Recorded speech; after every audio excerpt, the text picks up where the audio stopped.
Very much. Thank you, Candace, for putting this shindig together. Whenever I come to Steamboat Springs, I'm absolutely amazed. I look out the window and all I can say is, wow. And whenever I get here, they got a few more flags on the ceiling. So keep up the great work. You know, I was over in Garmisch, Germany about 5 years ago, and they were jumping on a carpet. And they got a great facility out there, and the two best places I've ever been with facilities are Garmisch and Steamboat Springs, Colorado, and Steamboat Springs is way ahead of Garmisch. So I congratulate all of you. Before I get started, I'm going to talk about 15 minutes, a little introduction, then we're going to go through about 82 slides very quickly. My connection with Steamboat Springs involves a fellow by the name of Sven Wick, who was our coach for a good number of years, coming in from the old country, as my father would say. He was born in Belgium. And Sven told me that for the first half a year, the only thing he could say was hamburger, and that's all he ate until he learned English. But he was a tremendous coach, a U.S. Olympic coach. And I always told him, I said, Sven, I hope I can be like you as a professor and a coach and a person. And then I would say, Sven, I'm only halfway there, but I'm working on it. I could never equal him. The other guy that I knew pretty well was Crosby Perry Smith. And Crosby and his good friend Thor Groswald used to come to Crested Butte. We'd get him a place to stay at the Nordic Inn. We'd have breakfast and we'd go out and ski. Now Crosby was about 85 at that time and Thor about the same. So I didn't know them very well the first time we went skiing, so I thought, well, we better not take them on anything tough, you know. So we come off the Paradise Lift. I'm skiing down, probably going about 20 miles an hour.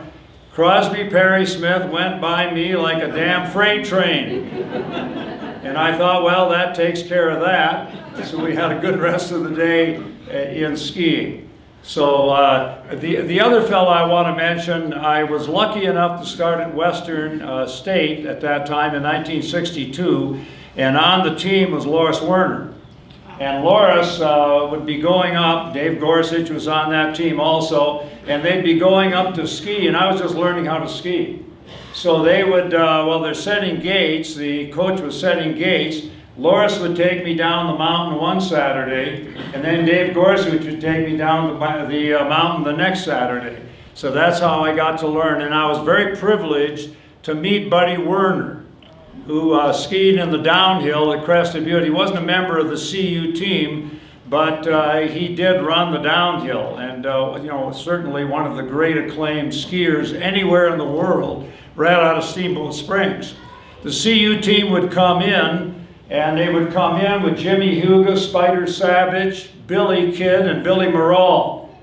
That was the CU team. That was the US team also. So, I'm going to put my glasses on here, and I'm going to start off in this way.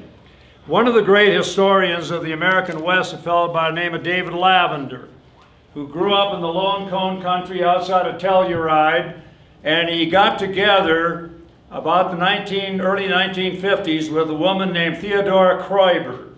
And Theodora Kreuber also was raised in the Lone Cone country near Telluride. And she was reminiscing what it meant to grow up in the San Miguel Valley. And I want all of you to think of the great Yampa Valley that you're in. And here's what Theodora Kreuber said. In that thin, dry air, life moved at a pace of almost terrible intensity. There were no neutral moments. The galloping brevity of spring and summer, the long months of winter with the threat of tragedy always hovering near. Colors were high, the reds in the soil, the fall golds of the aspens, the indescribable sky. Riding in summer and tobogganing in winter were fast and dangerous. The heights of the mountains and the depths of the canyons were beyond the human norm. One went about totally sensitized. No wonder recovery for the elders was a trip to the coast, and for a youngster, introversion. Get on your horse and ride until you looked out and down, tremendously out and down. God was a pagan god, in the air, over the mountains, in the waterfalls. But how can I give the feeling tone of my childhood in that high alpine valley, which simply is one of the most beautiful spots in the world? And you people are very lucky to live in another valley just as good. And so am I, near Crested Butte in the Gunnison Valley and the East River Valley, and I've never taken it for granted, coming into Colorado a long time ago. In Ski Town, I'm thinking of some of the names, and I hesitate to mention them because I'm going to forget about 100. But the names that I remember have names like Armstrong, Carmichael, Barrows, the Werners, Loddick, Lalive, Spillane, Venata, Debbie Armstrong, all the great racers that came out of Steamboat Springs, and another 100 up here probably with the flags. Colorado's mountains were made for skiing. High elevation, steep terrain, cold weather, heavy snow. And it got started very early. Skiing goes back a long time in Colorado, all the way back to 1860. In 1860, a Methodist missionary by the name of John Franklin Dyer left his home at Granite, south of Leadville, made his way over Lake Pass into the north side of Taylor Park, and wound up going where Crested Butte is today, and then 7 miles up on skis up Washington Gulch, where he preached the gospel to a mining camp, placer mining camp called Minersville.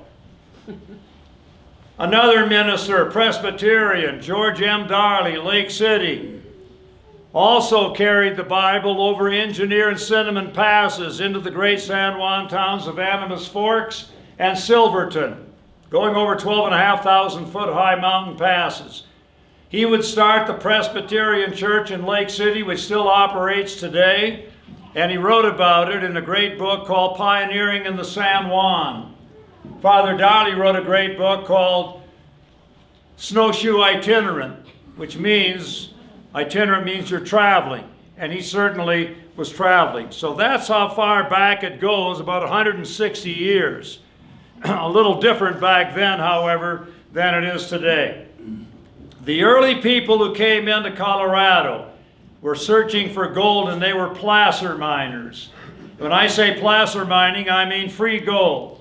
Shot wire, grain flour, dust, nugget. You didn't need any smelting at all. Put in your saddlebags and ride away. Pure gold.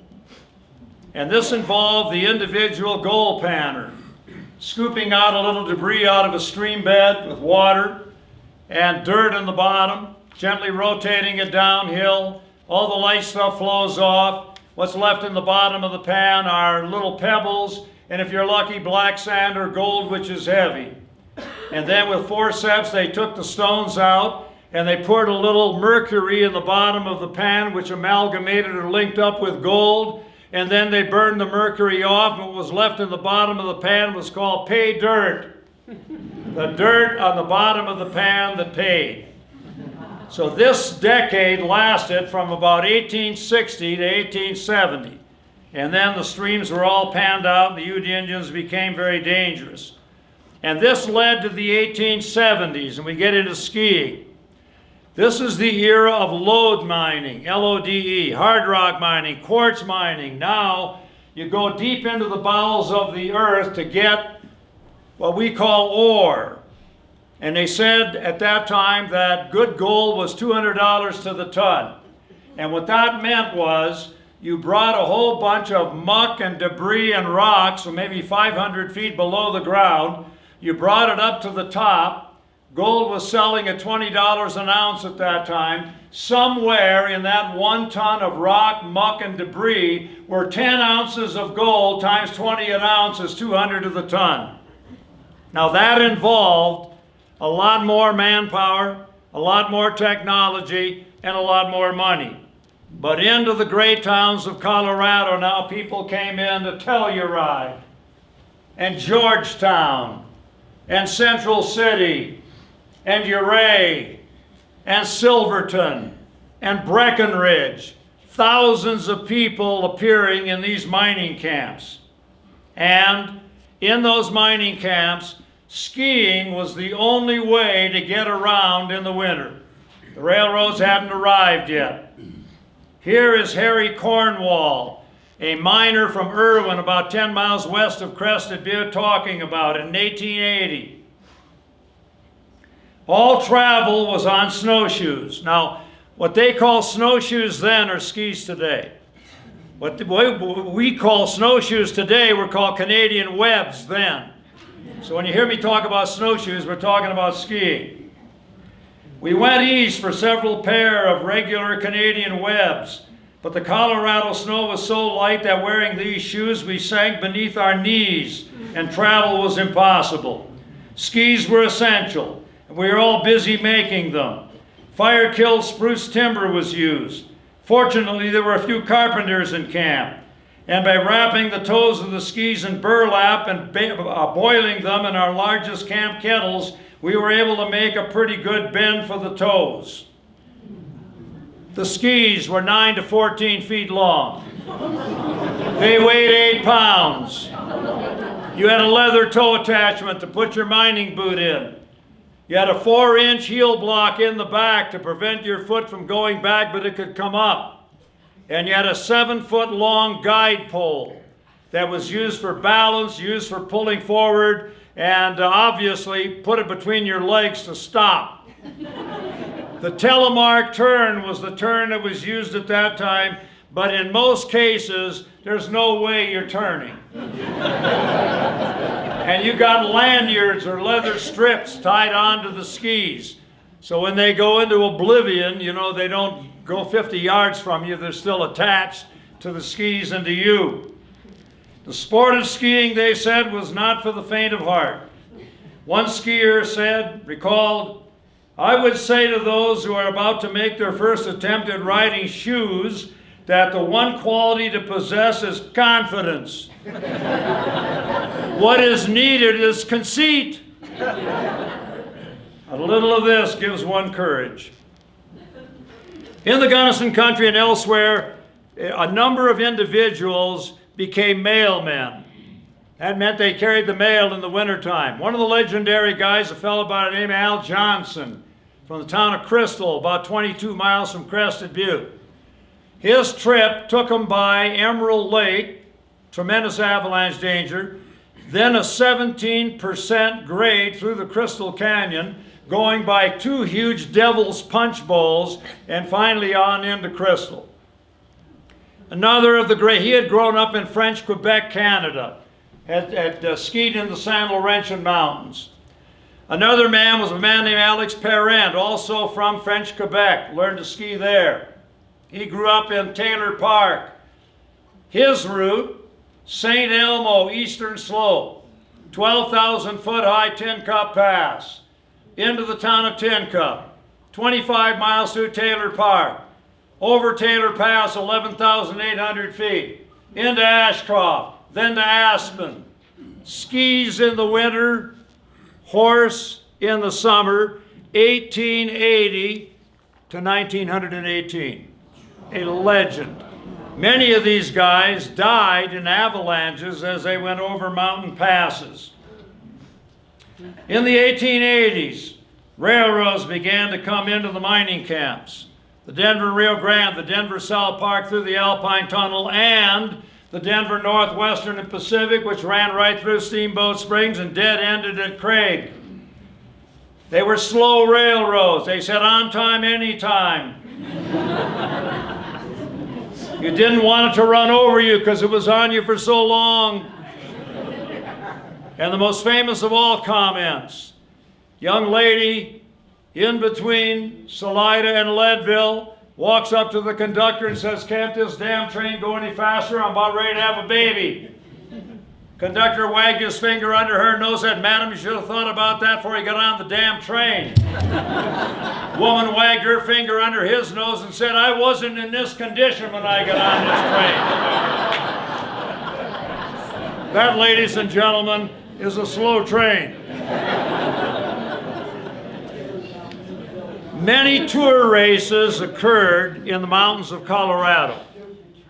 All the skiers from these different mining towns, there was great competition.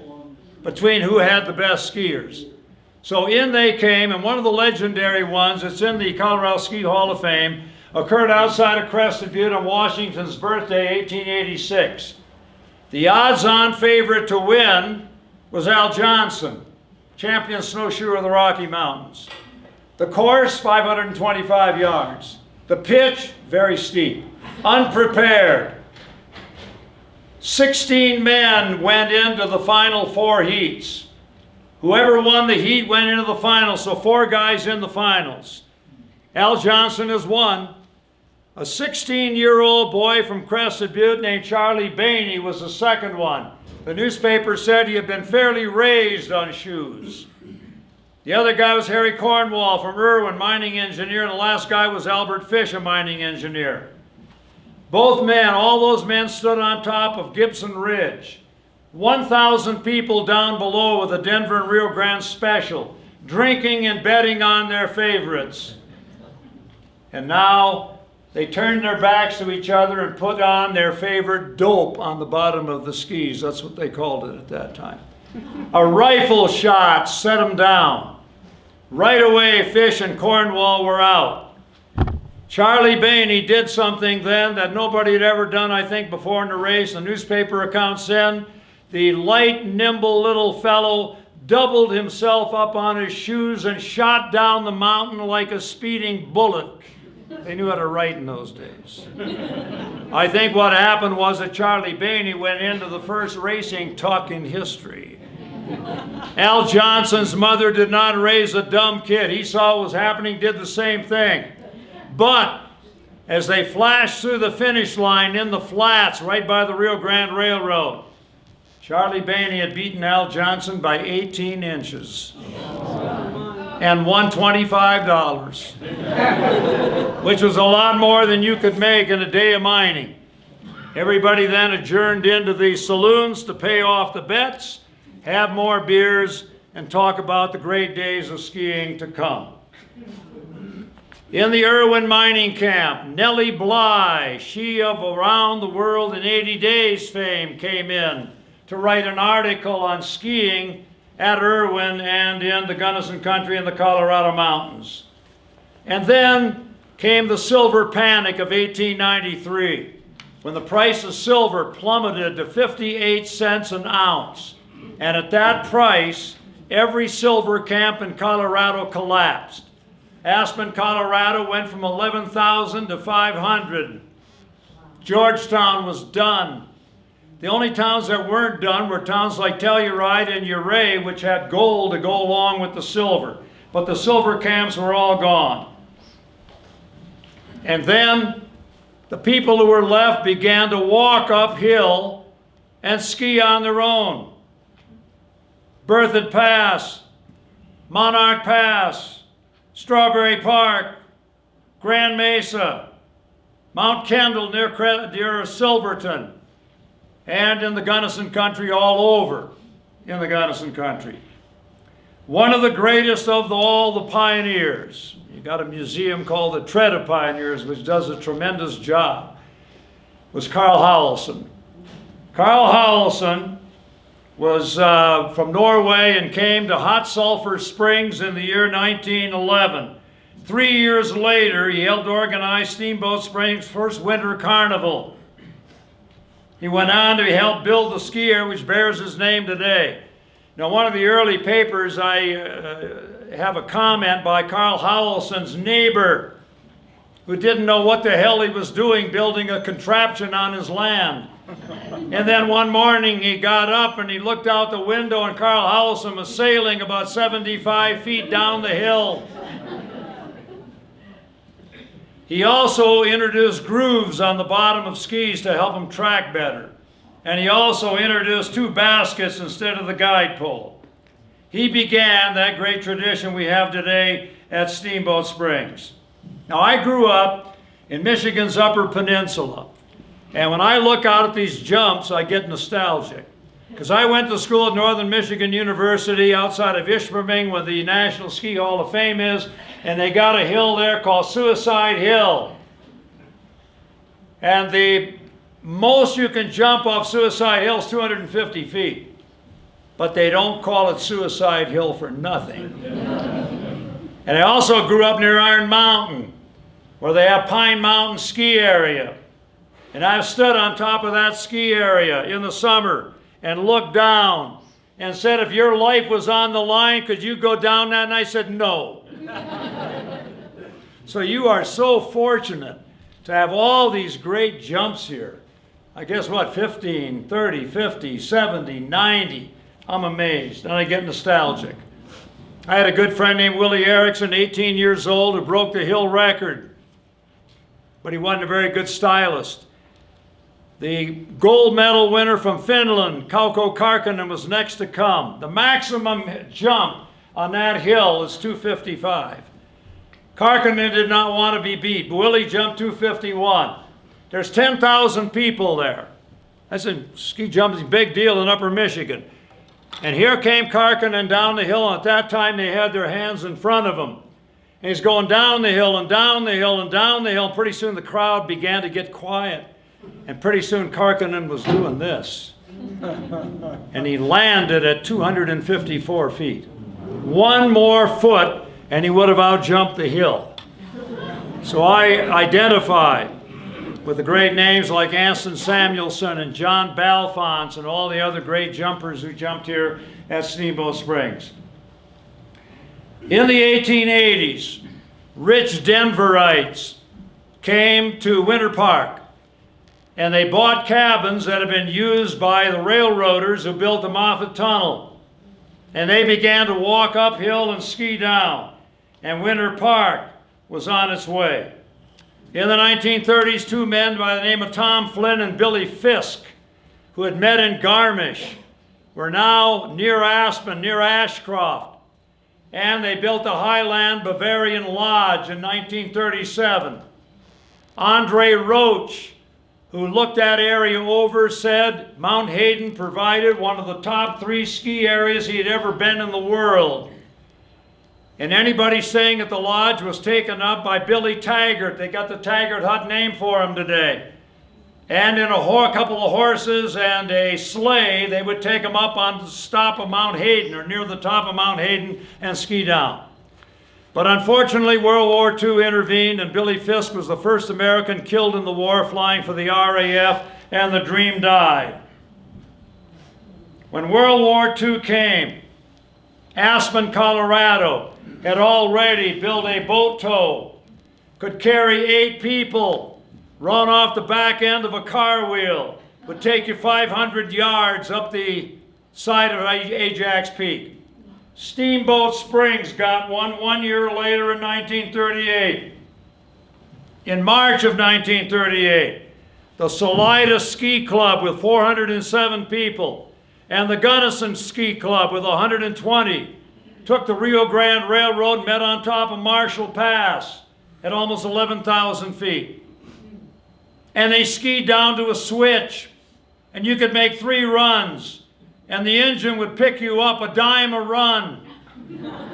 Willie the Porter played the accordion. There was polka dancing, tobogganing, and people dreamed of the day when you might have a ski area that could take you up the hill instead of working for your turns to get up there. A gala affair. And then, during the winter of 1939 and 1940, Gunnison locals went up to the Blistered Horn Mine and picked up a cable and picked up all kinds of chairs that were used for trams, and they began the first ski area in Colorado with a lift. And it was 3 miles up Cement Creek, about 7 miles south of the crest of Butte, and was called Pioneer. The chairlift was called the Comet. The runs were called the Big Dipper and the Little Dipper and the Milky Way. And everything was a fall-away turn.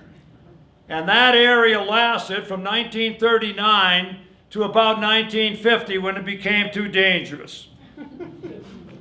When World War II broke out, the 10th Mountain Division was going to fight in the Apennines or the Alps if need be, or in the Rocky Mountains if they had to, were trained at a place called Pando, not far from Tennessee Pass, Camp Hale.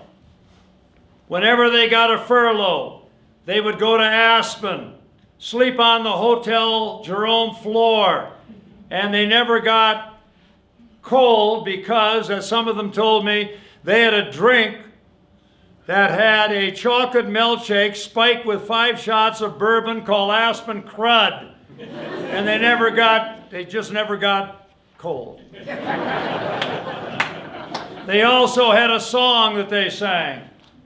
There are systems and theories of skiing, but one thing I surely have found, skiing's just good in the winter, but the drinking's good all year around.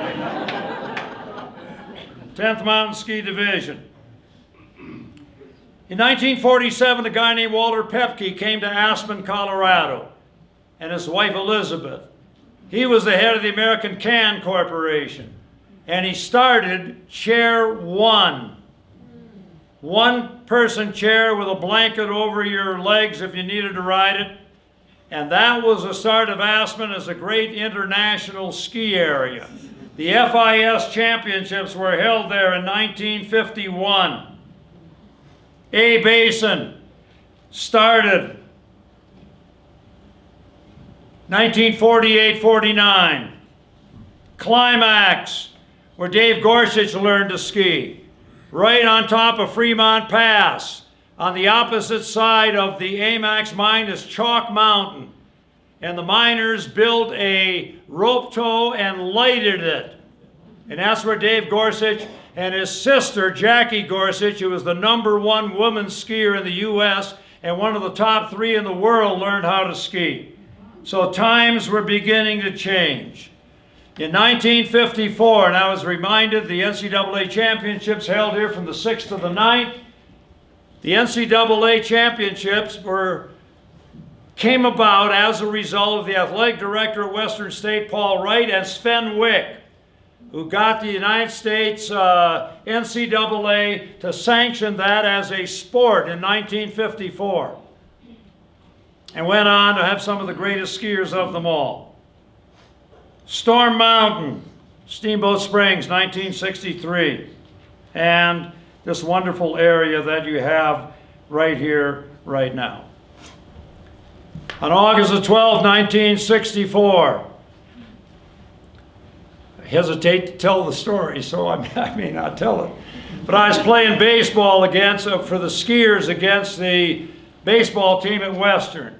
And I remember Sven Wick walking across and putting his arm around Loris Werner at second base to take him into the Union to take the phone call that Buddy Werner had been killed in an avalanche. And you know the rest of it.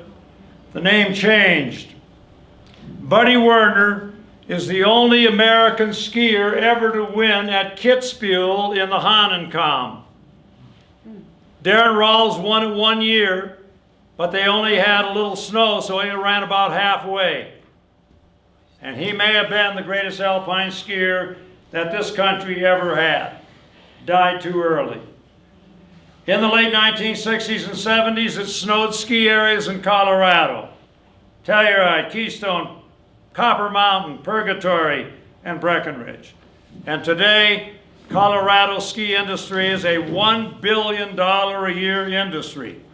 I will now sit down, shut up, get the lights turned out, and Amelia is going to run through the slides, and I'll stand off on the side here and talk a little bit about each one.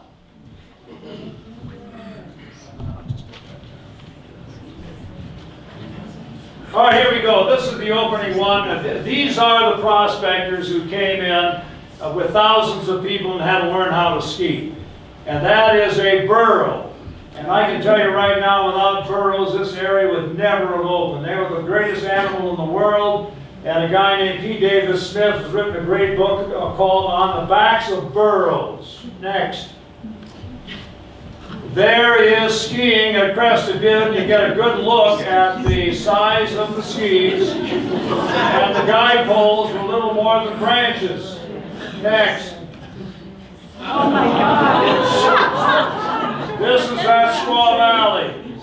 They have races every year straight downhill. Now you get a load of those skis, those things are 14-footers. And I'll tell you what, you're not going to turn them very well. I'll tell you a quick story. I was over at Vail, and Pete Seibert's grandson, who unfortunately got killed in an avalanche not too long after, and another guy, really good skiers, they put a 50-pound pack on their back, just like the 10th Mountain Ski Division, and they gave them the same skis, same bindings, and same poles. And they filmed it, and none of them could stand up. Neither one could stand up. To give you an idea how it's changed. Next, there is a shot of one of the races in the 1880s outside of Irwin. And you can see two guys with guide poles coming down the hill with no preparation. Next. These are the two great ones that I talked about in that match race. On the left, 16-year-old Charlie Bainey. On the right, the great Al Johnson, 1883. Bainey went on to become an engineer on the Rock Island Line. Came back to Crested in 1928, and he said he was in tears because he had never been able to recapture that day on Gibson Ridge when he beat Al Johnson in one of the great races of all time. Al Johnson died of tuberculosis in Arizona in 1892, a young man. Next. There's the Crystal Snowshoe Club. That's where Al Johnson's home was. Next. There's a little girl named Esther, 1906 in the town of Marble. Not exactly après ski clothing. Next. That's a little boy up Ohio Creek in the Gunnison country. Look at the length of the skis. He has not gone very far because that dog is bored out of his mind. Next. This is a shot not far from Crested Butte near a cabin in 1913. And again, you can see how long those skis are, and that's why they had to boil those tips in the camp kettles, you know, to get them to come up. Next. Crested Butte Snowshoe Club. Next. That hotel in the background there is Gunnison's La Vida Hotel, which one person said in 1884 was a peacock among mud hens. They got a skating rink. Next. This is Crystal. They had an avalanche on this side of the mountain the day before. So in my notes, one guy said, it's pretty obvious nothing can slide again, so they're just walking up again. Next. That's how they buried people in the old days. They would take them to the cemetery and put them in a blockhouse. And I was at a funeral in Minnesota where it's kind of eerie. And they stayed in the blockhouse in cold weather until the ground thawed, so they could bury them in the cemetery. Next. Again, a great look at the size of those skis.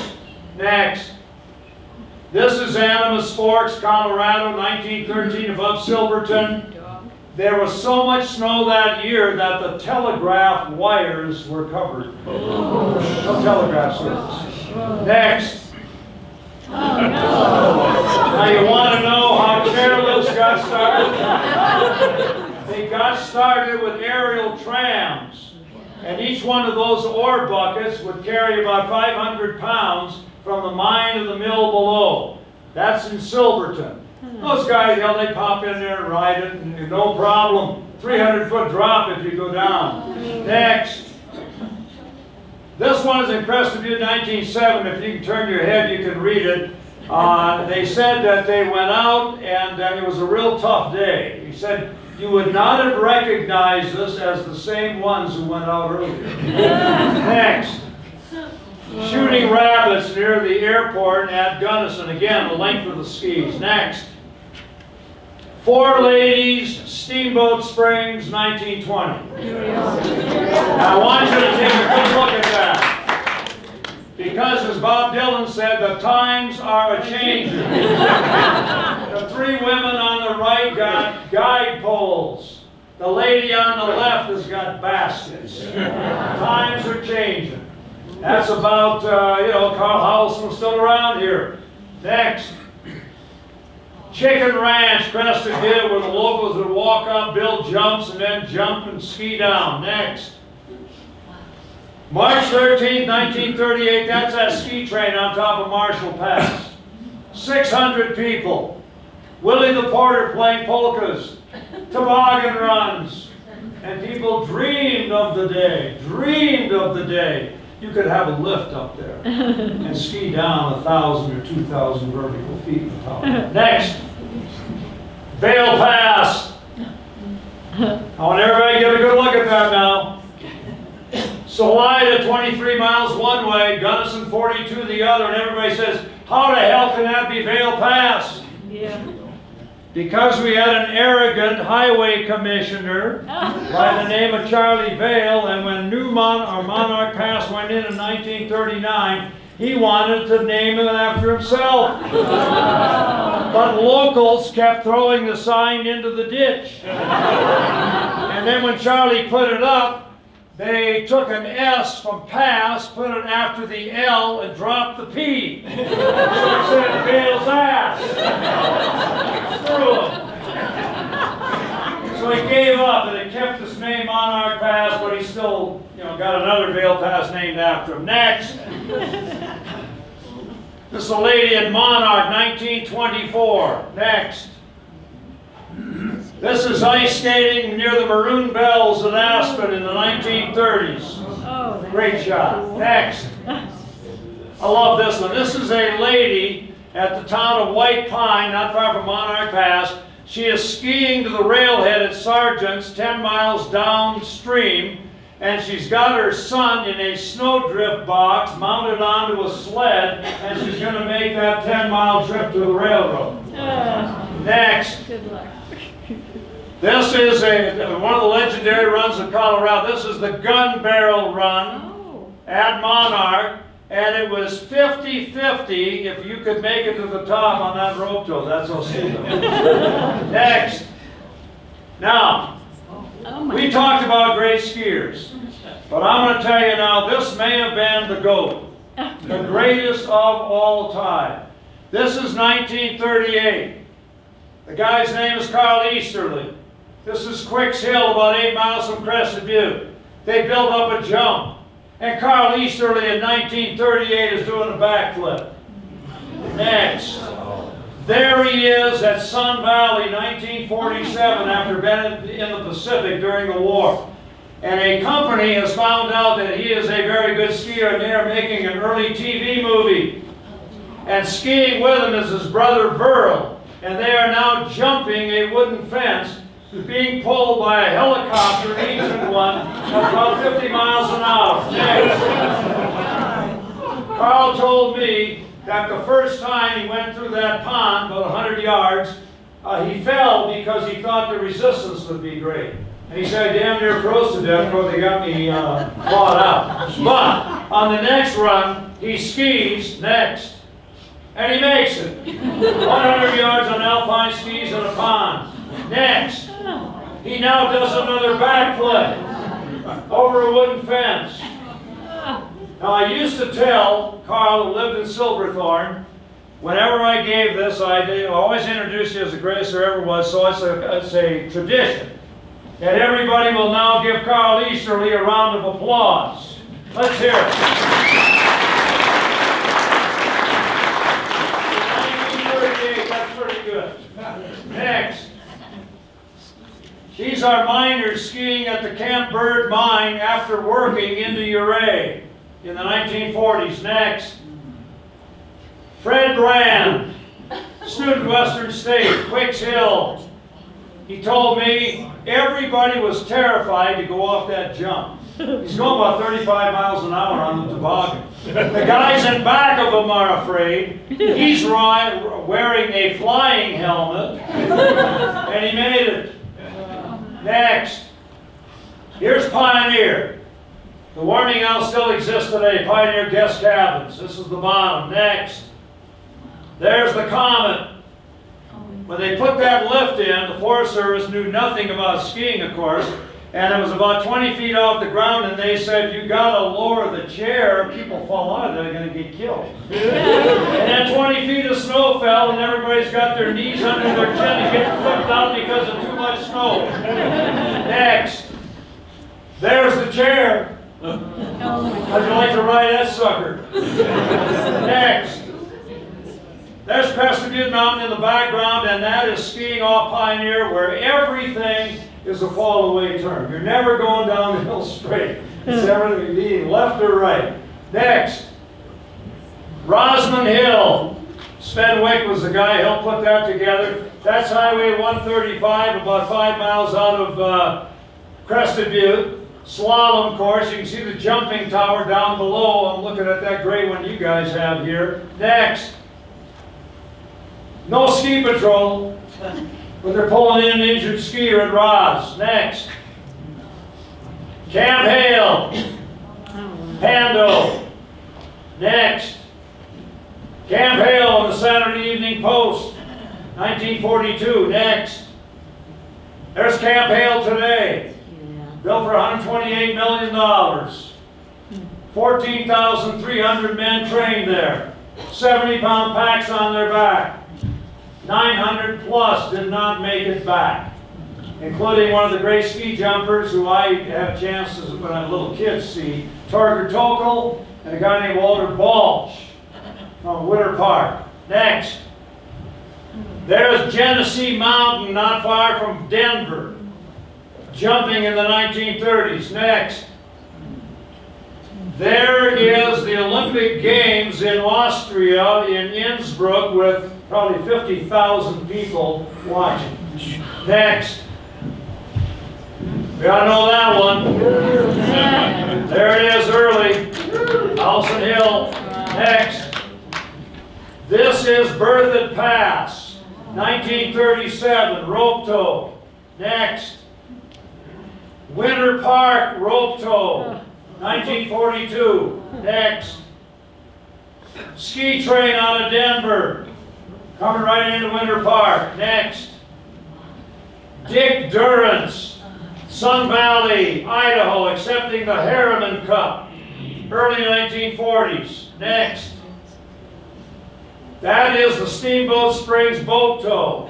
How many people know you had the boat tow? Oh, yeah, okay. I love it. 8 people up the side of a mountain pulled by, a car wheel. Next. Aspen, Colorado during the 1940s. Next. FIS Championships, Aspen, Colorado, 1951. Next. At the top of Little Nell during the FIS Championships. Next. I love this one. There's Chair 1, ladies and gentlemen. I've ridden that. And this is 1951. And I want you to look at that picture. There are city blocks in Aspen with nothing on them. You could have bought the whole block for $5,000. And a lot of the other blocks, there's not much there. They tell me it sells for a little more today. Next.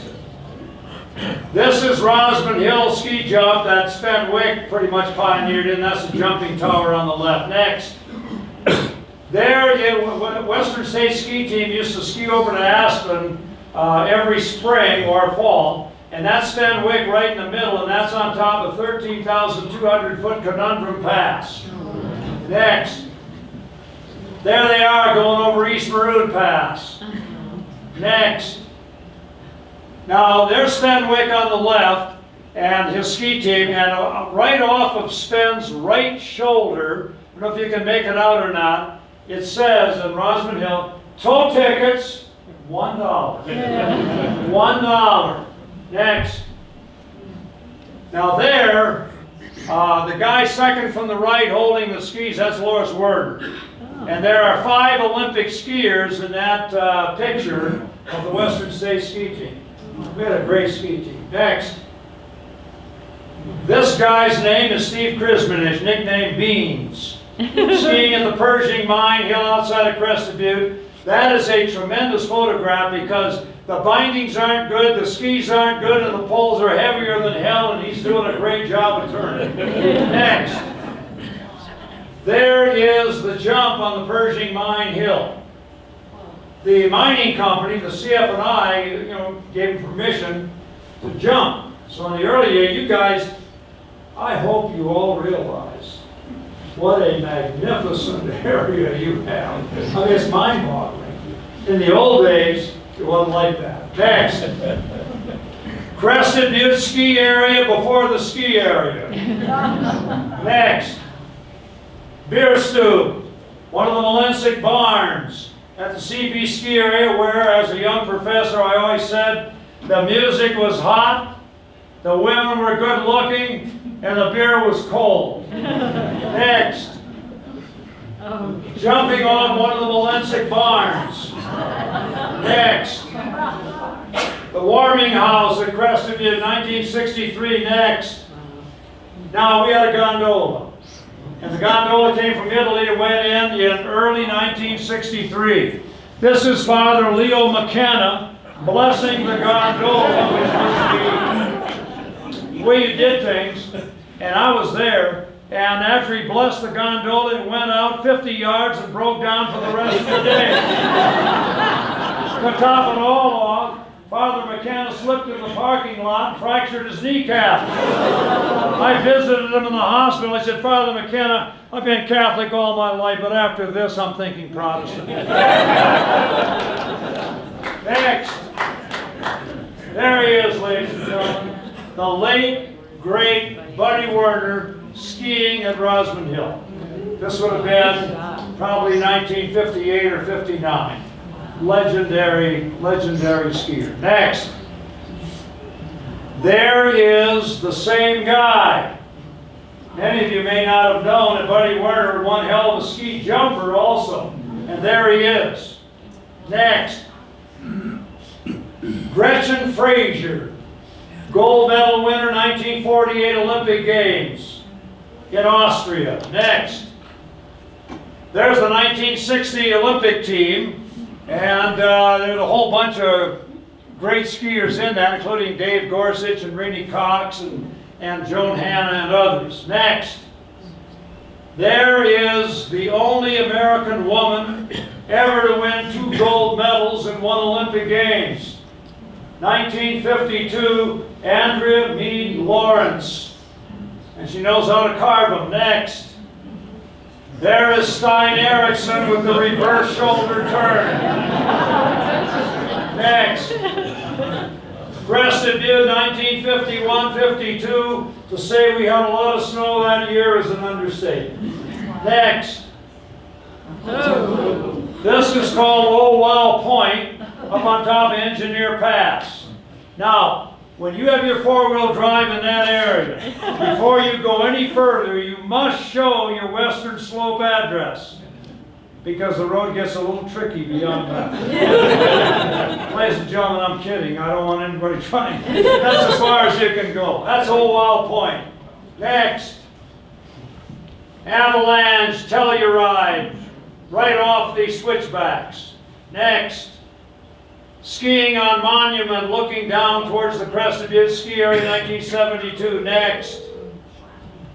Ingemar Stenmark, 92 World Cup wins. The greatest male skier of all time, but not the greatest skier of all time, Alpine. Kayla Schifrin, 196. Can I show you what kind of guy he is when she won 93, I forget where it was.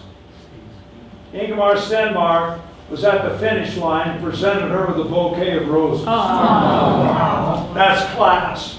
Next. Karl Schranz, Austria, one of the great giant slalom skiers of all time. Next. Flying Bambini brothers, Crested Butte. 10 guys. Now, 3 of them were from Steamboat, but I don't know the names. 7 from Crested Butte. And they got a big dip where the T-bar is. And those guys came into that holding hands, did a backflip, and landed it still holding hands. 1973. Wow. Next. Christmas Day, 1968, Crested Butte. I walked out of there after a couple of beers and got lucky with a good photo. Next. And last. That is Crested Butte with the beautiful Elk Mountains in the background. That's it, ladies and gentlemen. Thank you very much.